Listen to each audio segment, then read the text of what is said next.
અમદાવાદની વિવિધ શાળાઓને બોમ્બથી ઉડાડવાની ધમકીનો જે મામલો સામે આવ્યો છે, ગાંધીનગર સચિવાલયમાં પણ સુરક્ષા વ્યવસ્થા સઘન બનાવવામાં આવી। મુખ્યમંત્રીના કાફલાના રૂટ પર સઘન ચેકિંગ કરવામાં આવ્યું। સ્વર્ણિમ સંકુલ 1 થી મુખ્યમંત્રી નિવાસસ્થાન જવાના રૂટ પર ખાસ ચેકિંગ કરવામાં આવ્યું।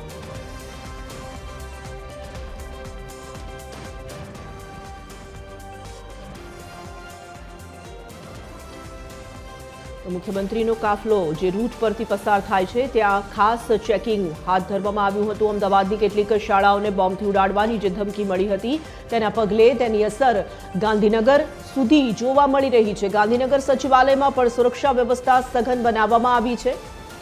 મુખ્યમંત્રીના કાફલાના રૂટ પર સઘન ચેકિંગ કરવામાં આવ્યું। ગાંધીનગર સચિવાલયમાં પણ સુરક્ષા વ્યવસ્થા સઘન કરવામાં આવી છે। સતત ચેકિંગ કરવામાં આવી રહ્યું છે।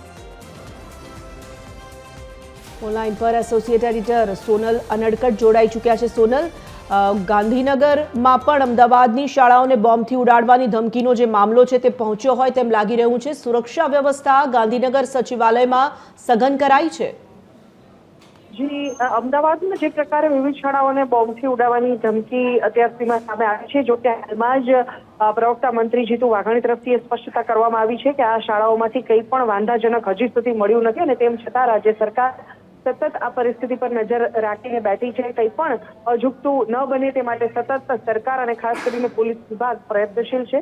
મહત્વનું છે કે આ બોમ્બ હુમલાની જે ધમકી છે તેના પગલે સચિવાલય પણ એલર્ટ મોડ પર આવી ગયું છે। ખાસ કરીને મુખ્યમંત્રી સ્વર્ણિમ સંકુલ 1 બિલ્ડિંગ ખાતે બેસે છે અને ત્યાંથી તેઓ તેમના નિવાસસ્થાન સુધી જે રૂટ પર રેગ્યુલર પસાર થતા હોય છે તે રૂટ પર આજે ખાસ ચેકિંગ કરવામાં આવ્યું હતું। સ્વર્ણિમ સંકુલ બહારનો જે વિસ્તાર છે કે જ્યાંથી રેગ્યુલર મુખ્યમંત્રીનો કાફલો પસાર થાય છે એ રૂટ સમગ્રપણે ચેકિંગ કરવામાં આવ્યું હતું। ખાસ કરીને સંકુલની સામે જે કુંડા રાખેલા છે, ફૂલ છોડના જે કુંડા રાખેલા છે તે પણ ચેક કરવામાં આવ્યા હતા। એટલે કહી શકાય કે જે પ્રકારે આ ધમકીનો ઈમેલ સામે આવ્યો છે તેના પગલે અહીં સચિવાલય ખાતે પણ મુખ્યમંત્રીની જે સુરક્ષા વ્યવસ્થા છે તેને ખાસ સઘન બનાવવામાં આવી છે અને તે અંતર્ગત થોડી મિનિટો પહેલા જ અહીં સમગ્ર રૂટ પર ચેકિંગ કરવામાં આવ્યું હતું। જી, ધન્યવાદ।